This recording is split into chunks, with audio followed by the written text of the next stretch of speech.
molt feliz de compartir amb vostès. El Señor es bueno. Primero con cada uno de nosotros y poder celebrar en este tiempo tan especial. Y el Señor ha sido bueno en particular con nosotros, que nos permite poder estar con ustedes en su gracia y en su misericordia. Y por eso algo que permea nuestras vidas como hijos de Dios es la palabra esperanza. Qué interesante. Hay palabras en la Biblia que pueden obviarse, pero una de ellas, la esperanza, la palabra esperanza, y el apóstol habla y dice esperanza contra esperanza, la seguridad de poder tener en el Señor tantas cosas como cantábamos, ¿no? El Señor es nuestro castillo, allí diciéndonos, ¿acaso no soy yo Dios para hacer todas estas cosas?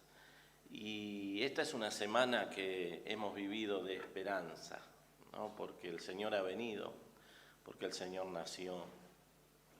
Y estamos con toda la expectativa hacia lo que viene, porque también tenemos esperanza. En términos de lo que veíamos en estos días, en la realidad del mundo, la gente está esperanzada en la vacuna. ¿Cuál será mejor? ¿Cuál tendrá menos contradicciones o contraindicaciones, ¿no? Más específicamente? Hay esperanza. Bueno, gente que dice, yo no sé cuál será, pero me voy a dar las dos por las dudas, decían algunos, ¿no? La gente quiere tener esperanza. Pero hay una vacuna, con todo el respeto de la palabra, que ha sido una vacuna eficaz y que fue la inserción del Señor en este mundo. Cuando la Biblia dice allí que el Verbo se hizo carne y habitó entre nosotros. Gloria a Dios por el Señor, que ha sido, es y será el antídoto por excelencia, que vence toda adversidad, que vence toda dificultad y, como cantábamos recién, que vence la muerte también. Así que gloria a Dios por esta esperanza que tenemos en Él. Y justamente, mis hermanos, yo quiero compartir con ustedes este tema, ¿no? De experimentar la esperanza, experimentar la esperanza, porque no es solamente decirlo, sino tratar de experimentarla. Y yo quiero animarle en esta mañana y en este año que comenzamos a poder experimentar la esperanza. Experimente la esperanza. Cada uno de nosotros tenemos cuestiones en el debe y cuestiones en el haber, pero vivamos con esperanza. Cada uno de nosotros tenemos interrogantes, dudas, preguntas. Tenemos dolor cercano y dolor largo. Que la esperanza en nosotros provoque un cambio real. Que la esperanza pueda hacer que al experimentarla trastoque nuestra vida. Porque para eso vino Cristo.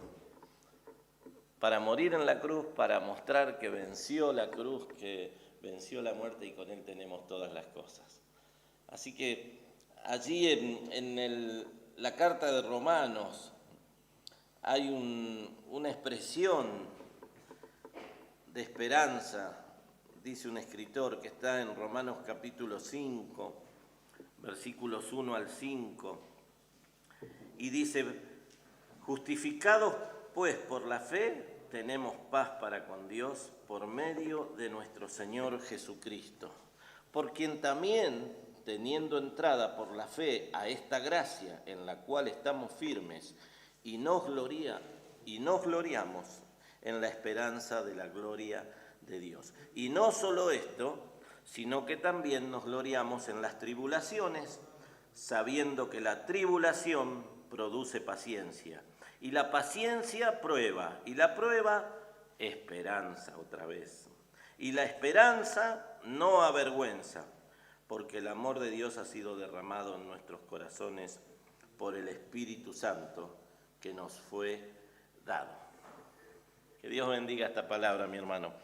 Experimentar la esperanza. Y de alguna manera experimentar es decir, bueno, caminemos en esperanza. Caminemos en esperanza. Una oportunidad de rearmar y de restaurar. Cuando hablamos de esperanza, hablamos de que hay algo mejor, hablamos de que hay una respuesta positiva. En muchos historiadores que encontramos y se han cambiado, si usted ha leído la historia en términos de los grandes colonizadores, se ha cambiado por una cuestión lógica de no repetir tanto, pero la elección de muchos colonizadores y de mucha gente que descubrió nuevas tierras era ponerle a ese lugar Cabo Esperanza, Puerto Esperanza, Punto Esperanza, porque no era casualidad ese nombre, es que ellos esperaban llegar a ese lugar. Y cuando llegaron, ratificaron con el nombre que lo que creían era verdad. Nuestra esperanza se concreta en este lugar. Y esto es interesante entenderlo cuando hablamos del camino, hablamos de caminar en esperanza. Caminamos en esperanza porque Dios restaura nuestras vidas, porque hay respuesta en el Señor, porque Dios tiene solución para nuestras vidas.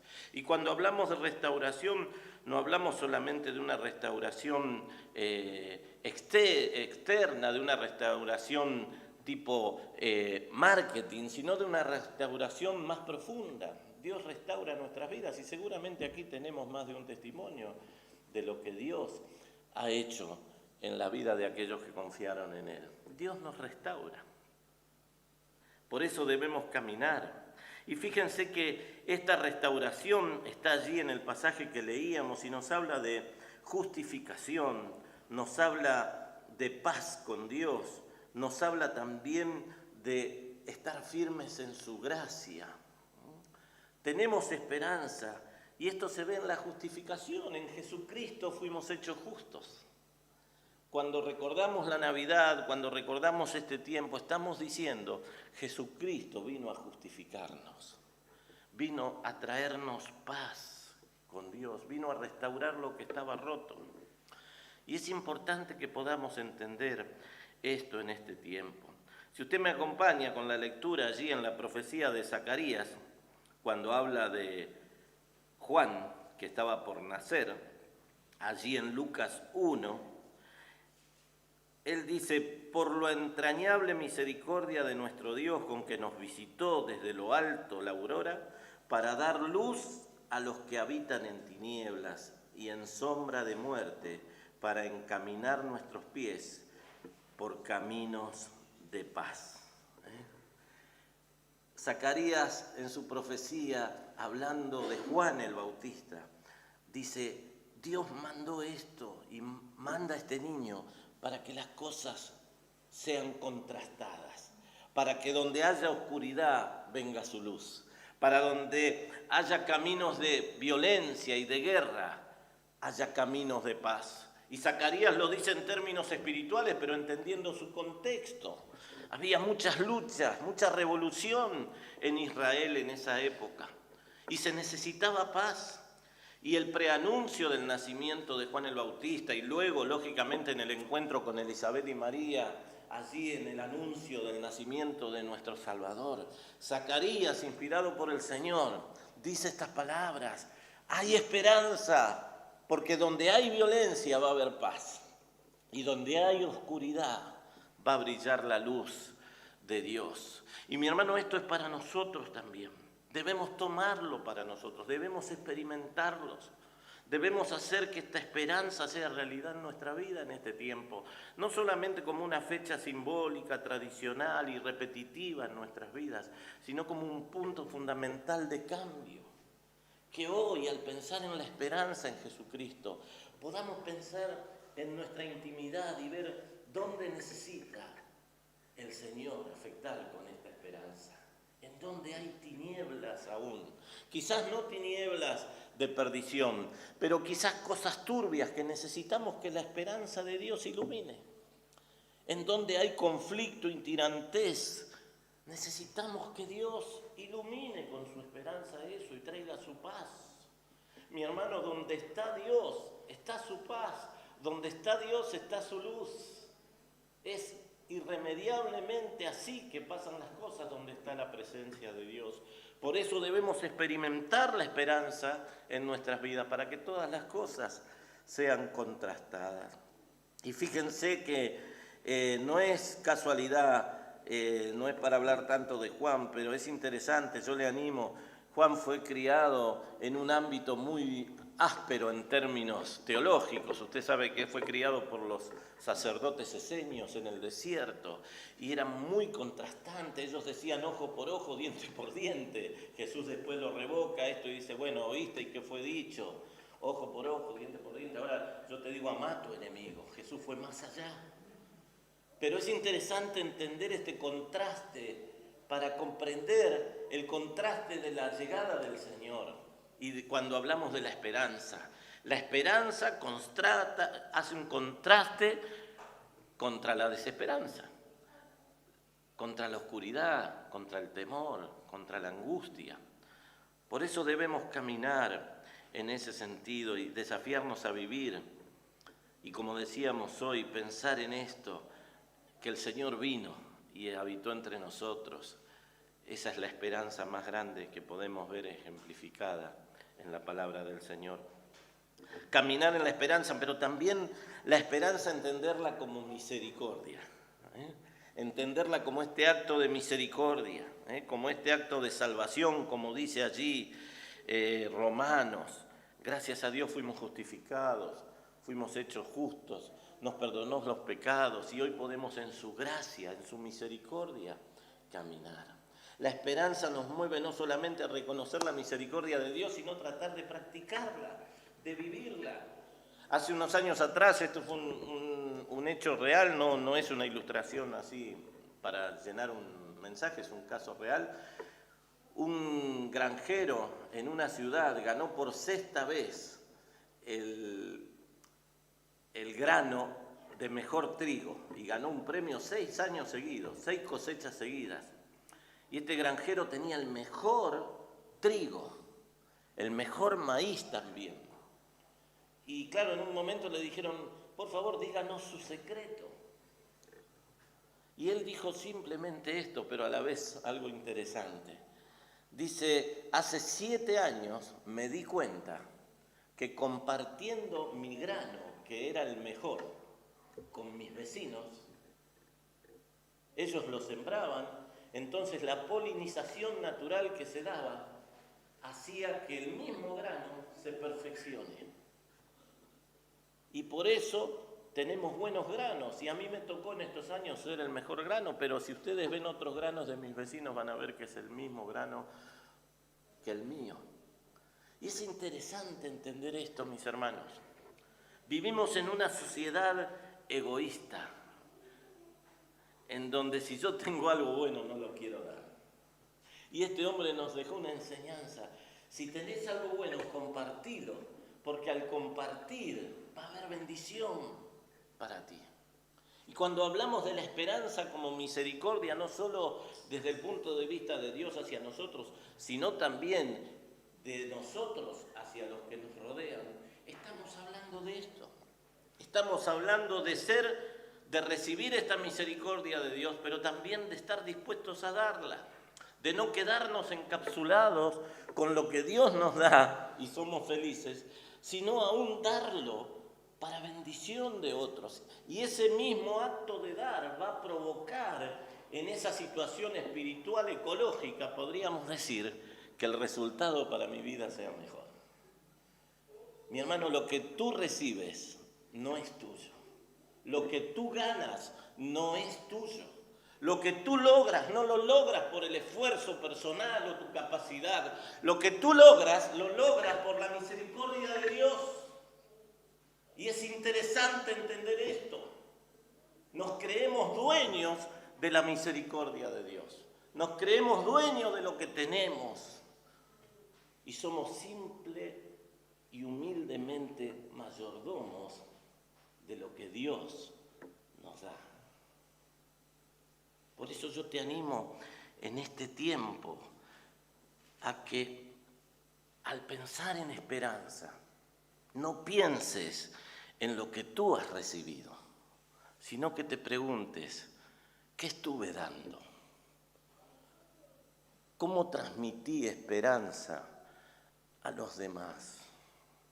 ¿Cómo impartí esperanza a los demás? Y mi hermano, te aseguro que el Señor es fiel. Y podemos dar testimonio, aún en este año tan negativo, tan oscuro, tan apretado, como cuando confiamos en el Señor nos da, nos da, nos da, nos da. Y hasta le llegamos a decir, ya está, Señor, es suficiente, porque el Señor es bueno. Y es lo que leíamos hoy y cantábamos. Es Dios. No es un político de turno. No es un iluminado. No es un ser humano ejemplar. Es Dios. Y es importante que podamos entender en este tiempo esto. Necesitamos ser conscientes de la esperanza que tenemos en Jesucristo, pero también entender ese rebote que Dios espera. Así como lo recibimos, lo damos. Y Dios se va a hacer cargo de lo demás. Dar lo mejor, dice un escritor, vivir de la mejor manera, con la esperanza de que esta actitud de vida va a provocar en nosotros bendición y en los que nos rodean. Y esto no lo dice este escritor, que es un interesante teólogo, lo dijo el Señor a Josué. Si hiciereis esto, todo lo que hiciereis te va a ir bien. Necesitamos entender esto. En Romanos encontramos también este desafío. Y fíjense algo interesante que a mí me llamó la atención, que quiero que usted después lo piense, lo lee y reflexione. Allí dice que habla de que Dios nos da la esperanza. Quiero leérselo literalmente. Dice, porque también tenemos entrada por la fe a la gracia en la cual estamos firmes. Y me llamó la atención, estuve leyendo sobre este tema de la entrada. Y es interesante que el pasaje en el original, me fui al original, y no dice algo autoritativo, no es una expresión autoritativa, no es un mandamiento, no es una expresión en verbo imperativo, es una expresión de posibilidad. Es decir, tenemos entrada, es decir, la puerta está abierta para todos. Distinto a decir, entren por ahí. ¿Me explico? Y es interesante cuando leemos esto, que vivir en la esperanza del Señor no es una obligación que tenemos para con Dios, es una elección. Por eso también Jesús dijo, yo soy la puerta, el que por mí entrare, ese tendrá vida. Y después en Apocalipsis encontramos que hablándole a la iglesia que estaba alejada, le dice, miren, yo golpeo, si ustedes abren, yo entro. Es decir, mi hermano, tenemos entrada a la esperanza, tenemos entrada a la gracia, es una elección personal, no es un pasaporte espiritual, no es un status quo que tenemos por pertenecer a una determinada iglesia u organización. Tenemos esperanza porque elegimos vivir en esperanza, porque elegimos entrar por esa puerta, porque elegimos pasar el umbral. Y lógicamente eso es un desafío de fe, es un desafío que demanda de nosotros compromiso. Pero nadie está obligado por Dios. Dios no está empujando. ¿Vio en esas películas cómicas que hay que entrar en el salón y hay uno en el fondo que empuja? Dios no está empujándonos allí. A ver, entra Paulina, entra Samuel, entra Sara, entra Benjamín. No, Él está diciendo el que quiera entrar, entre. Yo no obligo a nadie. Y es interesante entender esta capacidad de elección que nos da el Señor. Mi hermano, debemos elegir vivir en esperanza. Elija cada día vivir en esperanza. Elija cada día pasar el umbral espiritual, no mirando a sus costados, no mirando hacia atrás, no mirando a su alrededor, no mirando a su familia. Usted pasa el umbral y diga, Señor, yo quiero vivir en esperanza, porque eso es lo que necesitamos. Y eso va a hacer que sanemos nuestras vidas, que transformemos nuestro presente y proyectemos nuestro futuro de una manera distinta. La esperanza nos debe guiar. Y fíjense, volviendo a la profecía de Zacarías, allí en Lucas, dice Zacarías, para dar luz a los que habitan en tinieblas y en sombra de muerte. Mi hermano, hay tanta gente a nuestro alrededor que está viviendo en sombra de muerte. Necesitamos buscar la manera de que esa luz llegue a ellos. Necesitamos cambiar este contraste, como decíamos recién. Y este contraste se da por una cuestión, en este caso, de imagen. Si la gente tiene que ver la luz, la gente tiene que ver nuestra vida, la gente tiene que ver nuestro diario andar y poder, a través de eso, conocer al Señor. Necesitamos, de alguna manera, diferenciarnos en este tiempo. Diferenciarnos por una cuestión de actitud de vida, de elección. Y fíjense qué interesante cuando hablamos de los contrastes. Aquí en este pasaje de Romanos vemos algunos contrastes. Y fíjense, acompáñenme para, si quieren márquelo o quizás ya lo tiene marcado. El versículo 3 dice, nos gloriamos en las tribulaciones. Una locura de aquellas para el mundo, ¿no? ¿Cómo te vas a gloriar en la enfermedad? Vos estás mal de la cabeza. ¿Cómo te vas a gloriar en la dificultad? Nos gloriamos en las tribulaciones porque tenemos esperanza. Mi hermano, no te angusties, no te desesperes. Dale gloria a Dios. Encontramos la razón de ser en el Señor en medio de la tribulación. Yo no sé lo que te está pasando, quizás estás pasando por falta de trabajo o quizás por una crisis personal, por una cuestión de salud, quizás tenés una reyerta familiar, no sé, pero gloriate en medio de la tribulación y sé agente de esperanza. No te prendas en la pelea, sé agente de esperanza. El versículo 4 dice, la prueba produce esperanza. Es decir, la prueba, aquí más literalmente, la crisis, la dificultad produce esperanza. Otro contraste. Necesitamos guiarnos de esta manera, aunque sea utópico en términos aparentes, aunque sea algo loco. Esto es ilógico, pero gloriate en la tribulación, en medio de la prueba, ten esperanza porque el Señor está trabajando. Y el versículo 5 dice, la esperanza no avergüenza. En medio de la aparente ridiculez que hoy significa ser y mantenerse en el camino del Señor, en medio de toda la cuestión que tenemos a nuestro alrededor como el mundo que nos rodea, la esperanza no avergüenza. Esta semana escuché 2 discursos de 2 grandes, entre comillas, políticos o dirigentes de nuestro mundo. Y los escuché atentamente porque me interesaba escucharlos por una cuestión de conocer y de contextualizar y de ver qué piensan. Ninguno de estos hombres nombró a Dios en su discurso.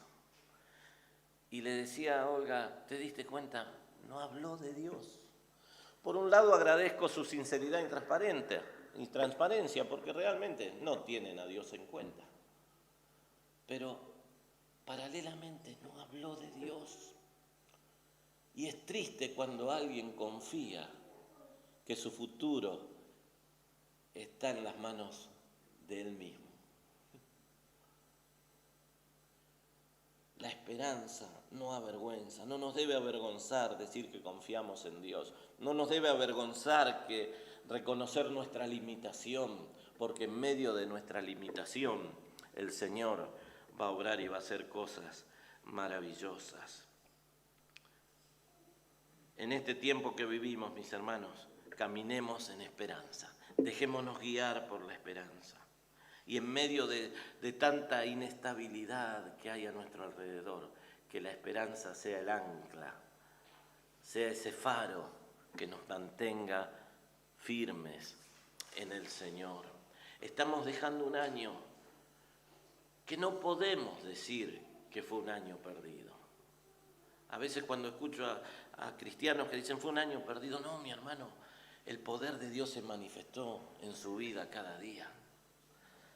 Usted hoy está vivo, su organismo funciona, usted tiene su familia, podemos estar aquí. Dios nos ha bendecido de mil y otras mil maneras inmerecidas.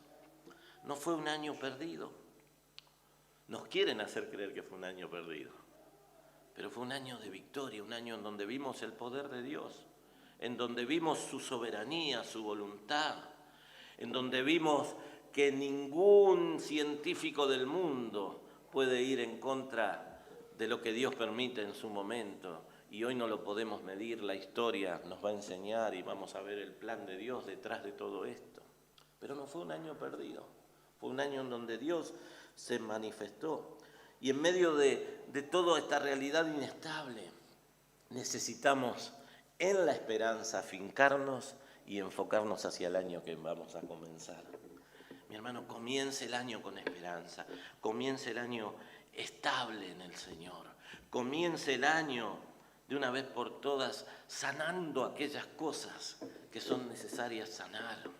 Mi hermano, la esperanza en un sentido no da lugar a que haya dolores eternos en nuestras vidas. La esperanza no da lugar a que haya heridas permanentes en nuestra vida. La esperanza no da lugar a que haya rencores constantes en nuestra mente. La esperanza tiene que trastocarnos de tal manera, como dice el mismo Romanos, que renueve nuestra mente de tal manera que cada día nos parezcamos más a Cristo. Entonces yo le animo en este tiempo a que pueda vivir en esperanza. Y más allá de un eslogan, de una frase más o menos virtuosa, que podamos experimentar la presencia de Dios en nuestra vida y decirle, Señor, yo no sé qué va a pasar, pero a la vez sé que tú vas delante mío y que vas a hacer cosas maravillosas. Mi hermano, en fe diga, Señor, yo sé que vas a hacer cosas maravillosas en mi vida. Yo sé, Señor, que aunque no entiendo y estoy pasando por esto, aunque estoy sufriendo esto y aquello, Señor, yo sé que tú vas a hacer cosas maravillosas, porque Él vino para traer su luz, para traer su paz, para mostrar su poder en medio de aquellos que están dispuestos a pasar por el umbral. Yo quiero animarle en esta mañana, mi hermano, a que pueda pensar en las muchas cosas que el Señor hizo en su vida, en este año, pero también animarle y desafiarle a vivir en esperanza de aquí en adelante, a que seguramente lo ha vivido, pero bueno, viva con más esperanza aún, viva con más esperanza, en fe, confíe que el Señor va a hacer aún aquello que parece imposible. Confíe que el Señor está trabajando porque Él trae su luz, Él trae su paz y con Él todas las cosas. Como leíamos hoy, yo soy Dios que hago todo y puedo hacer todo. ¿Está dispuesto a pasar el umbral? ¿O usted es de aquellos que hay que empujarlos? Y bueno, un par de veces yo, si necesita, un par de veces lo empujo. La tercera le pego en el hígado para que se caiga al costado y ya no sirve, porque después de 2 veces si lo empujo y no entra, ya no quiere entrar. Pero, mi hermano, pase el umbral. Pase el umbral. Y al dejar este año, hágase la imagen esa. Señor, estoy entrando a esta nueva etapa con la seguridad de que tú estás conmigo. Y si tú estás conmigo, es suficiente. En medio de lo que vendrá, que seguramente van a venir muchos momentos de alegría y de felicidad, y seguramente van a venir momentos de lucha y de tristeza, pero vivir en esperanza. Y nosotros ser agentes de esperanza para que otros también puedan entender y comprender cabalmente lo que el Señor quiere de su vida. Oramos. Padre, te damos gracias porque tú eres Dios y eso es suficiente. Señor, gracias por Jesucristo, nuestro Salvador. Gracias porque se hizo hombre y, como leíamos, habitó entre nosotros, caminó entre nosotros, comió entre nosotros, pero también murió y resucitó, Señor, y venció. Y con Él somos nosotros vencedores. Esa es nuestra esperanza. Y, Señor, te pido en este momento que estés obrando en cada uno de mis hermanos. Tú sabes lo que le ha quitado la esperanza a cada uno. Tú sabes lo que le angustia, tú sabes lo que le preocupa. En el nombre de Jesús, que tu esperanza traspase nuestra vida, que tu esperanza a través de tu Espíritu Santo, Señor, queme todo aquello que nos sirve, que eso hojarasca, y realmente tu presencia nos mueva a una dimensión de vida distinta, nos mueva a pasar el umbral con voluntad, con decisión, con valor, pero también con la seguridad de que tú vas adelante nuestro. Bendice a cada familia, Señor, y en fe decimos que vamos a tener un 2021 en donde tu presencia se va a manifestar de manera especial en nuestras vidas. Y en aquellos que están con angustias, que están con dolor, que están con rencores, que están con cosas no sanadas, Señor, en el nombre de Jesús, que sea tu Espíritu Santo también el que restaure, renueve y nos ponga la piel como la de un bebé nuevamente, que sea regenerada por tu presencia. Señor, gracias una vez más porque nos das la oportunidad de estar en tu presencia, alabarte y reconocerte. Pedimos tu bendición, Señor, en el nombre de Jesús.